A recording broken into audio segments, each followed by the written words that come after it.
Ito ang GMA Regional TV News. Mainit na balita mula sa Luzon, hatid ng GMA Regional TV. Nagsalpukan ang isang SUV at truck sa Kawayan, Isabela. Chris, meron na ba tayong detalye ng mga pangyayaring ito? Connie, 7 sakay ng SUV ang sugatan sa aksidente nangyari sa Barangay Silawit. Ayon sa pulisya, nag-counterflow ang SUV at napunta sa linya ng truck. Sinubukang umiwas ng truck driver sa kasalubong na SUV pero bumangga pa rin ang kaliwang bahagi ng SUV. Ligtas naman ang driver ng truck na pinalaya na dahil tapos na ang 12 oras na reglementary period. Wala siyang pahayag. Wala pa rin pahayag ang panig ng mga biktima kung magsasampa sila ng reklamo laban sa driver ng truck. Sa Baguio City, pinili ng ilan nating kababayan na magbakasyon ngayong Long Undas Weekend. Ang sitwasyon doon sa ulat on the spot ni Jasmine Gabriel Galban ng GMA Regional TV. Jasmine? Chris, ngayong long weekend inaasahan ang dagsa ng mga turistang aakyat sa lungsod ng Baguio para mamasyal. Gaya na lamang ngayong Biyernes na kung saan maaga pa lamang ay napakarami ng mga turistang namamasyal at ine-enjoy ang magagandang puok pasyalan sa Baguio City. Gaya na lamang sa may biking area at maging sa picnic grounds. Perfect ang araw na ito mga kapuso dahil sa napakagandang panahon at napakalamig din na klima na actually nasa 17 hanggang 18 degrees Celsius. Base na rin po yan sa monitoring ng Pag-asa. Karamihan po sa mga turistang umaakyat ngayon sa lungsod ng Baguio ay galing pa sa Metro Manila. Ganun din sa iba't ibang probinsya. Maraming pulis ang nag-iikot at nagmomonitor sa sitwasyon ng mga turista. Panawagan po ng otoridad sa publiko na maging alerto at mapagmatsyag para maiwasan ang pambibiktima ng mga kawatan. Ugaliin din pong itapon ng maayos ang mga basura. Sa ngayon, wala pa namang traffic build-up paakyat sa Baguio City. Epektibo rin po ang number coding ngayong Biyernes kahit na holiday sa Central Business District dito nga sa Baguio City. At Chris, hanggang bukas, inaasahan pang pagdami ng mga turistang aakyat sa lungsod ng Baguio. Chris? Maraming salamat, Jasmine Gabriel Galban. Ito ang GMA Regional TV News. Init na balita mula sa Visayas at Mindanao, hatid ng GMA Regional TV.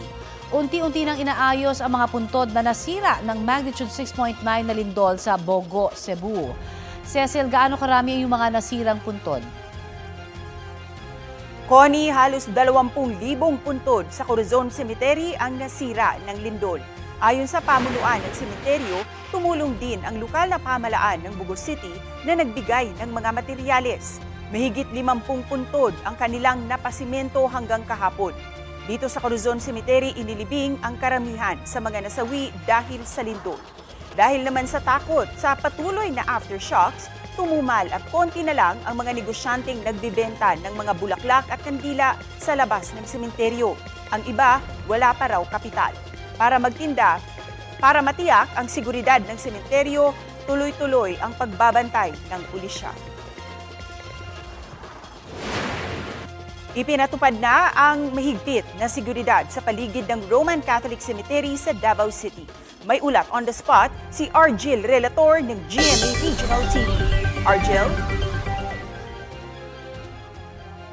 Cecil, nagsimula ng magsidatingan ang mga Davaoenyo sa isa sa mga pinakamalaking sementeryo sa lungsod na Roman Catholic Cemetery. Nandito rin ang mausoleo ng pamilya Duterte. Mahigpit na seguridad ang ipinatutupad ng Davao Police papasok pa lang sa sementeryo. Isa-isang chine-check ang mga dalang gamit. Ipinagbabawal kasi ang mga matutulis na bagay, alak, speakers at lighter. Bawal din ang pagsusuot ng jacket at pagdadala ng backpack sa loob. Maagang dumalaw ngayong araw ang mag-inang Carsonete sa puntod na kanilang padre de pamilya na 30 taon nang namatay. Mabilis lang naman nilang natunton ang puntod dahil taon-taon naman daw silang bumibisita dito. Pinili nilang bumisita ngayong araw upang hindi na makipagsiksikan sa dagsa ng mga bibisita bukas. Karamihan sa mga dumalaw ngayong araw ay nagpalinis ng mga puntod. Sa mausoleo ng pamilyang Duterte, kung saan nakalibing ang mga magulang ni dating Pangulong Rodrigo Duterte na sina dating Governor Vicente Duterte at Soledad Duterte, nakasara pa sa ngayon at wala pang mga nakasinding kandila.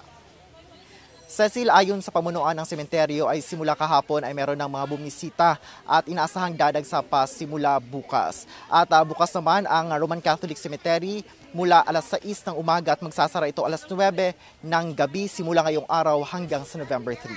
Cecil.